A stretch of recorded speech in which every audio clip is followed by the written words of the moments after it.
Life Mindset extends a warm greeting to all our beloved audience.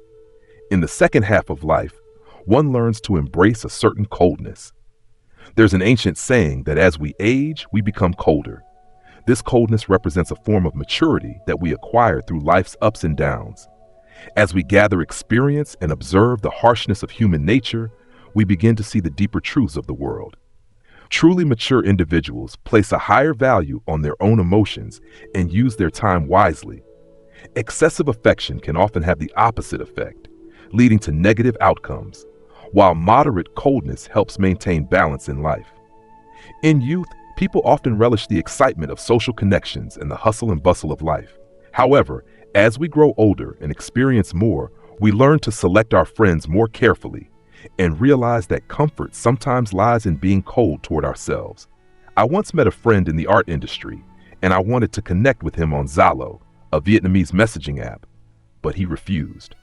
He didn't use a smartphone, didn't have Zalo, and didn't even own a laptop. Despite his considerable success, with numerous offers for performances and advertisements, he chose to avoid interviews, limit social interactions, and reject many performance and advertising contracts. He lived very simply. Even though he had money, he didn't buy a house. His home wasn't online, and it was filled with cassette tapes. When it came to his home, he said, "That is not what I need. I feel wealthier living this way." In reality, he wasn't pretending to be a recluse. Rather, he was learning to narrow his social circle, avoid unsuitable groups, and maintain his own rhythm of life. He declined events and contracts that didn't align with his values, ensuring that 1/3 of each year was spent away from the entertainment industry to focus on his personal life. He didn't seek to create scandals, but instead devoted more time to his real life, exercising, reading, composing, and traveling. His life was disciplined, yet free.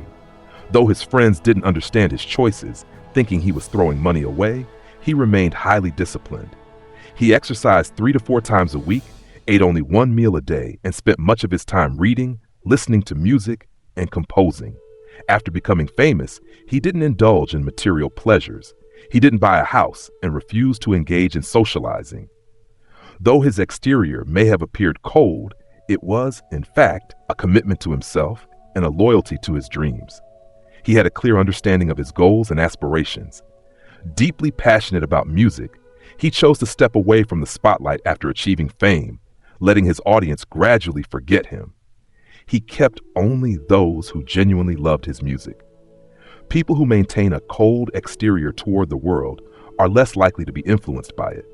They preserve their sincerity and avoid losing their way in others' worlds, granting them more time to find peace and focus on their own development, not engaging in social interactions just for the sake of it, but instead facing oneself. This courage helps elevate one's inner worth and enrich the spirit.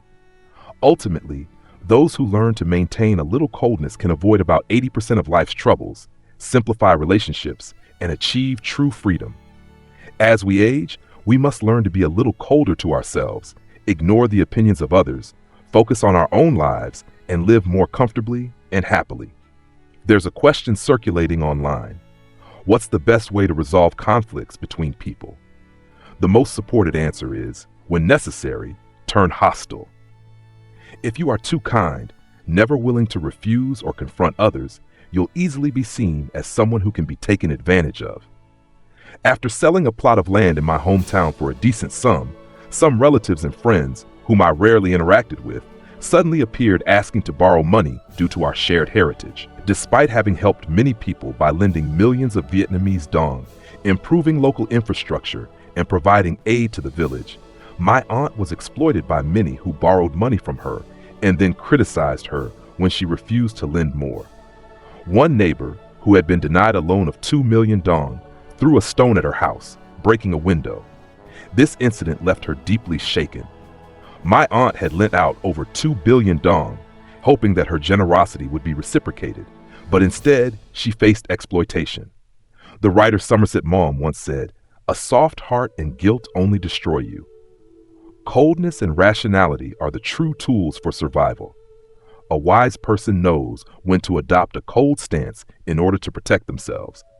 This doesn't mean being indifferent to everything, but rather knowing how to selectively engage with people or situations that don't serve you. Choosing to handle things with coldness, without becoming overly concerned or entangled in trivial matters, can help you avoid unnecessary problems. When needed, cut ties decisively. Focus on what truly deserves your attention and distance yourself from what harms you. Using indifference can make the other party recognize your sharpness while preserving your own dignity. In the second half of life, we are presented with more choices. Knowing how to maintain a moderate level of coldness can help us avoid unnecessary troubles.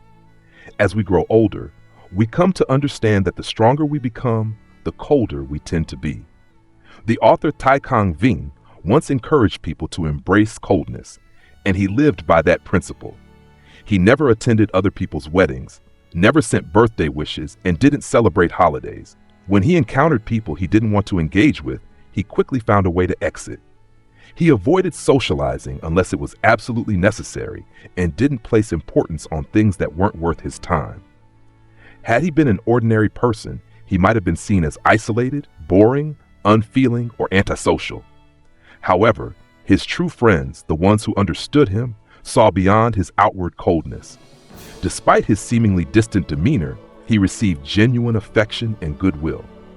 As we age and gain perspective on life, we realize that no one is truly worth living for in a hesitant or overly careful way. Opting for a slightly colder lifestyle is a sophisticated survival skill. By learning to live with a certain level of coldness, we can protect ourselves while maintaining our freedom and balance. It's important for everyone to learn how to live with a reasonable coldness, protecting themselves and preserving their freedom.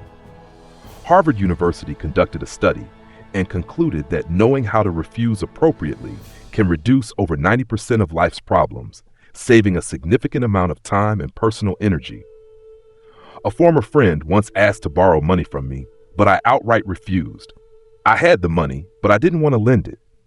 You might think I'm stingy, but the truth is I've lent money to friends before, and it led to conflicts and the loss of both money and friendships. That's why I've established a rule: no more lending money to friends. Blocking, in this context, refers to the ability to eliminate and filter out unnecessary information and distractions from the outside world, allowing you to return to the essence of who you truly are. After receiving the Nobel Prize, Mo Yan refrained from publishing any new works for a long time, facing heavy criticism. However, he chose to remain silent, blocking out external judgments, and focused on his work, eventually achieving new breakthroughs. It is only when you know how to block distractions that you can truly focus on yourself and live your own life. A Minimalist Lifestyle book highlights that when you clear your mind and return to zero, you stop chasing perfection. By starting over, you pave the way for new accomplishments. The real drain on energy in life is not the work itself, but dealing with complicated relationships in your work. I deleted many friends from my phone contacts. After removing unnecessary friendships, life became much lighter, and all my time belonged to me. Life became incredibly comfortable and free. By freeing yourself from external limitations, you open up new possibilities for your life and create opportunities to live without the burden of the past. Socrates once said, "An unexamined life is not worth living." Often, the harder we try, the more we struggle, and what we want and what we achieve seem to always go against expectations. We may unknowingly fall into the trap of life. If we don't recognize it in time, we can easily lose our way and suffer harm. Complaining only means causing yourself more harm. Someone once said, "Don't share your troubles with everyone." The world has more people who want to see you fail than those who genuinely care. Those who expose their wounds to others are essentially giving others the chance to hurt them. If you want to avoid being hurt a second time, instead of complaining, stay silent and take control of your own life. Placing your hopes in others is like leaving yourself vulnerable to disappointment. There's a story about Joseph, a man who placed all his hopes in the success of his uncle, Jules. Jules had promised to become wealthy and return to help the family. He sent a letter claiming to have succeeded, and the family clung to it, even planning how to use his wealth to buy a mansion and join the upper class. However, after 10 years, when they finally met Jules on a ship, They were shocked to discover that he wasn't a rich tycoon, but an old, poor sailor. This moment shattered Joseph's dreams. The writer Trent Gwynn Kitt once said, "Placing your hopes in others means setting yourself up for disappointment." Had Joseph focused on self-reliance during those 10 years, instead of waiting for an uncertain compensation, his family might have already lived a comfortable life. Even if Jules had truly returned as a billionaire, would Joseph's family no longer worry about their livelihood and join the upper class? Likely not. By relying on others, you've already placed yourself in a dangerous position. Relying on yourself is the only true solution. No matter how bright the light of others is, it can never illuminate your own darkness.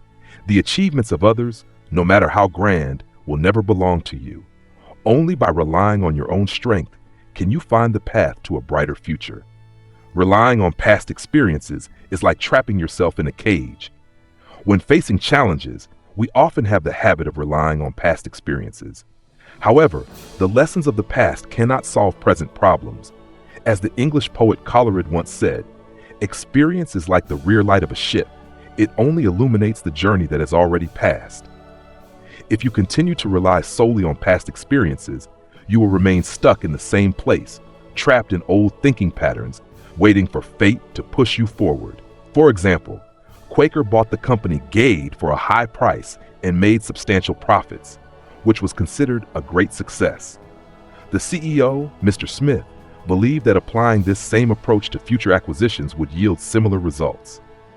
However, when Smith decided to acquire Snapple for $1.7 billion, despite warnings from investment banks and analysts about the risks involved, he ignored the advice and proceeded with the purchase.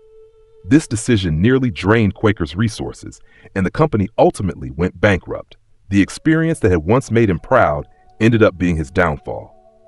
Jack Welch, the legendary former CEO of General Electric, was widely regarded as one of the top CEOs in the world.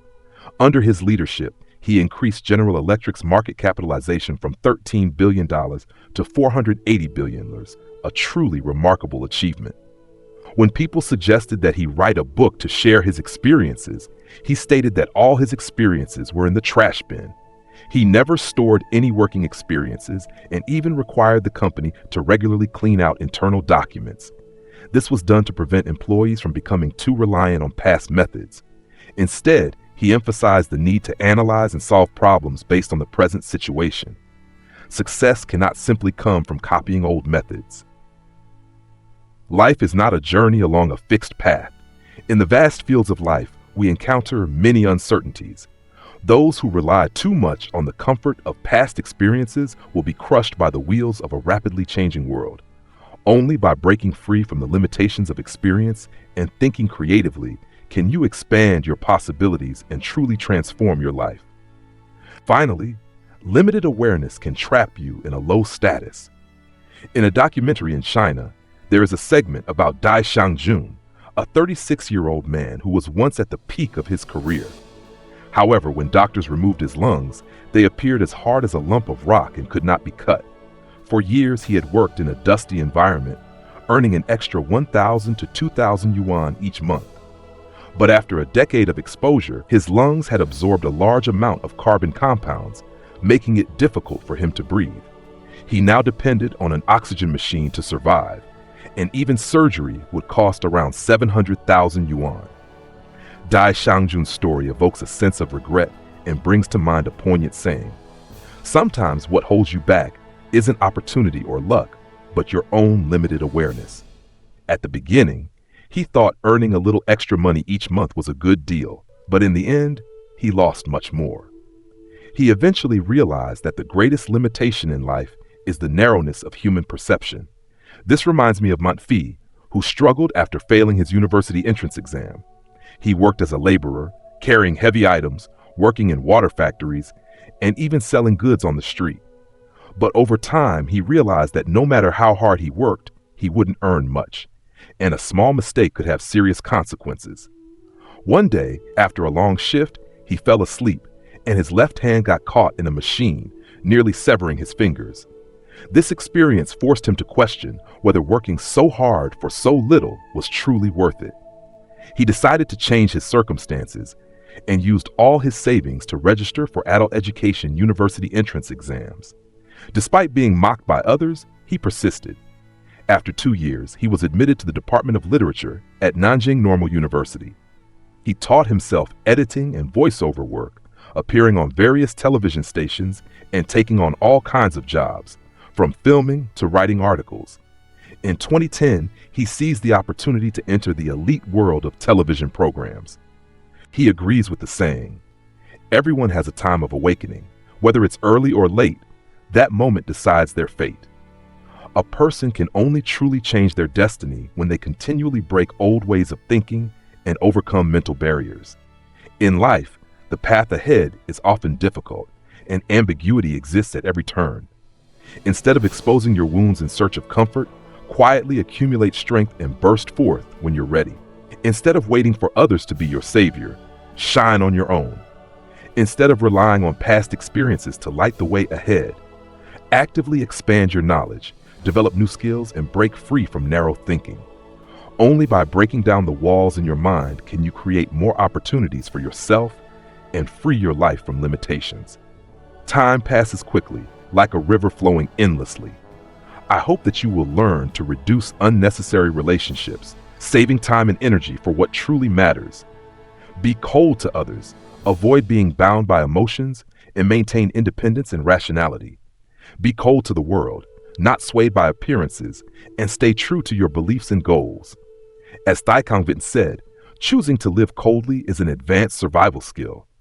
I hope that each of us learns to live coldly in a reasonable way, protecting ourselves while maintaining freedom and balance. May you live a more liberated life, with the clarity of a cold heart, becoming a better version of yourself. May you always keep peace and steadfastness in your heart, living a life full of happiness and fulfillment.